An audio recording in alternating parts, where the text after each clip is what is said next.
জমিয়তে উলামায়ে ইসলাম বাংলাদেশকে 4টি আসন ছেড়ে দিয়েছে বিএনপি।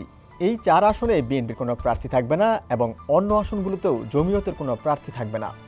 মঙ্গলবার রাজধানীর গুলশানে বিএনপি চেয়ারপারসনের রাজনৈতিক কার্যালয়ে জমিয়তে উলামায়ে ইসলামের নেতাদের সঙ্গে এক বৈঠক শেষে বিএনপি মহাসচিব মির্জা ফখরুল ইসলাম আলমগীর এই ঘোষণা দেন। সিলেট 5 আসন থেকে প্রার্থী হবেন জমিয়তের সভাপতি মাওলানা মোহাম্মদ ওবায়দুল্লাহ ফারুক। নীলফামারী 1 আসনে জমিয়তের মহাসচিব মাওলানা মোহাম্মদ মঞ্জুরুল ইসলাম আফেন্দি।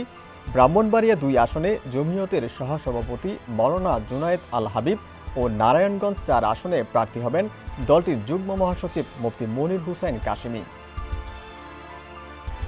জানা গেছে, জমিয়ত প্রাথমিকভাবে 5টি আসনে দাবি জানালেও বিএনপি 3টি আসনে সম্মত হয়। পরে দলের ভারপ্রাপ্ত চেয়ারম্যান তারেক রহমানের সুপারিশে আরও 1টি আসন বাড়িয়ে মোট 4টি করা হয়।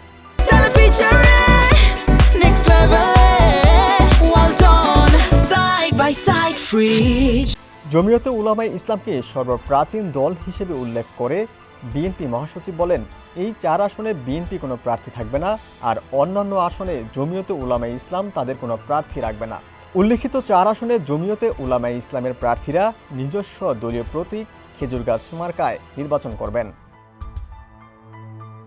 দলীয় প্রার্থীদের নাম ঘোষণার আগে জমিয়তে উলামায়ে ইসলাম বাংলাদেশের সভাপতি মাওলানা ওবায়দুল্লাহ ফারুক সাংবাদিকদের জানান, ইসলামী মূল্যবোধে বিশ্বাসী দল হওয়ায় দলের রাজনৈতিক নেতৃত্বে স্থিতিশীলতা ও নৈতিকতার প্রশ্নে বিএনপির প্রতি আস্থা রাখতে পেরেছেন তারা। শরিকদের সঙ্গে যেসব আসনে সমঝোতা হবে সেখানে বিএনপি কোনো প্রার্থী দেবে না। যেসব শরিক দলকে সমঝোতার মাধ্যমে নির্দিষ্ট আসন দেওয়া হবে তারা কেবল সেগুলোতেই প্রার্থী হবেন, অন্য কোথাও নয়। এই শর্তে বিএনপি আসন সমঝোতা করতে চাইছে বলে জানা গেছে। এছাড়া বিএনপিতে যোগ দিয়ে ধানের শীষ প্রতীকে ভোট করাকে বিএনপি বেশি প্রাধান্য দিচ্ছে বলেও জানা গেছে। ডেস্ক রিপোর্ট, সমকাল।